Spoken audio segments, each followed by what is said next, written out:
This is George Washington's Mount Vernon on Revolutionary War days, typically the first weekend of May. This is the lunch tent for Mount Vernon, Historic Mount Vernon, and here is an encampment for the reenactors.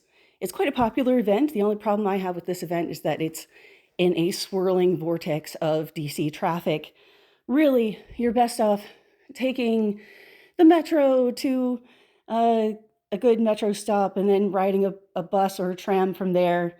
It's a lovely place once you get to it. This is our lunch, which is quite nice. You gotta hide the modern stuff, which is why I put my hand over the plastic.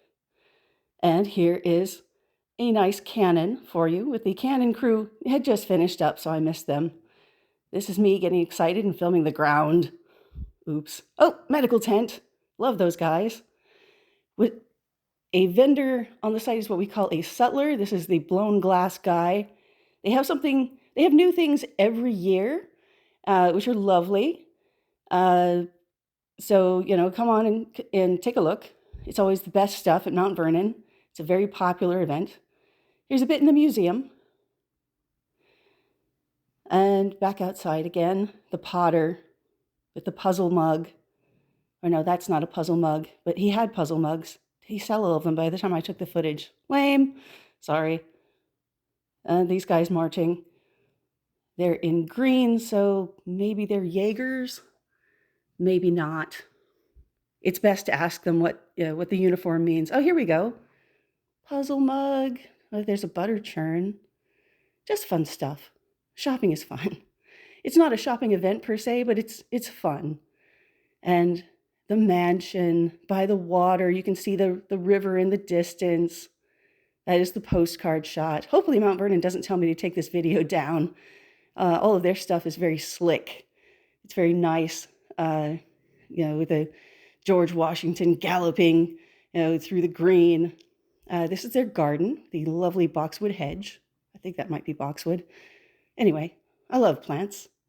The bench that I look at longingly because my shoes pinch quite a lot. And the little paths you're not really supposed to walk on. Maybe if you were getting a photo shoot there, I don't even know if they do photo shoots. The peach trees, the phlox, or I can't quite see, the mock orange, the spice bush.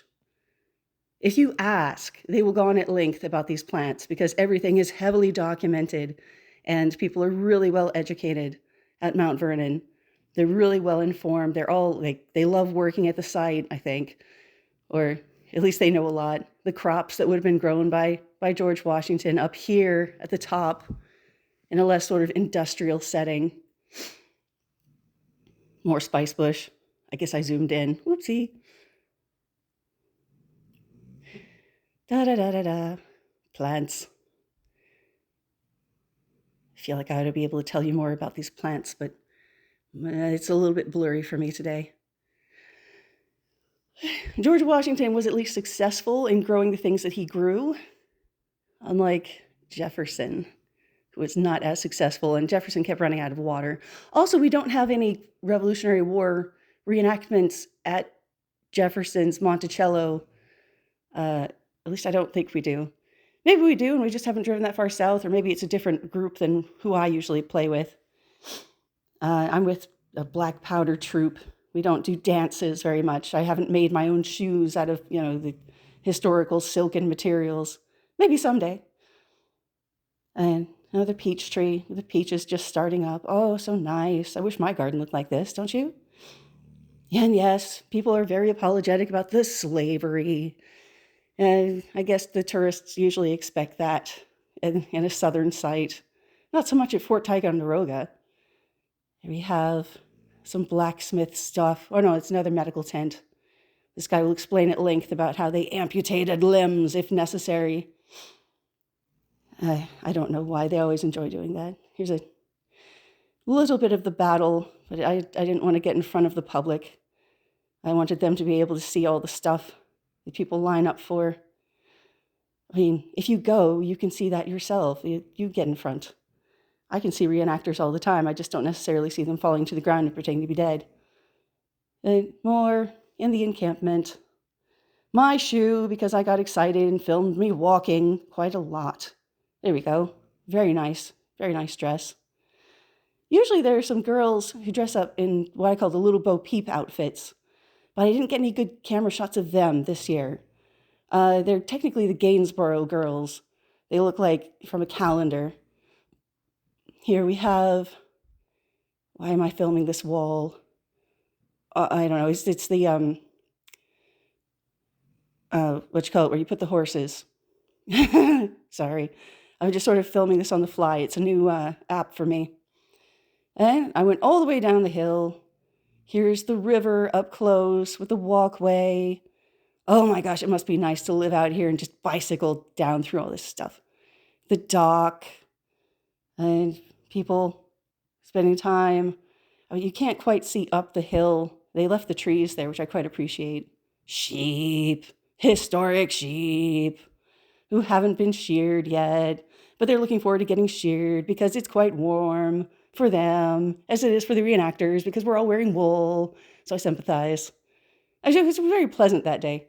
And here's this, the volunteers or the employees of Mount Vernon making bread or something. I mean, who walks this far except for the kids? Hardly any reenactors went that far. Lots of, yep. Oh, and the circular threshing building that George Washington built. I get closer. It's, it's like a dream where things are further away than they seem. Ta-da! And tourists. You get a lot of Australians, New Zealanders, and Russians or Ukrainians at Mount Vernon. I don't know why, you just do. I expect you get a lot of Asians people too. I just don't notice because I'm from Maryland and we have Asian people all over the place. I live very near Little Korea or Little Seoul. Anyway, it's lovely.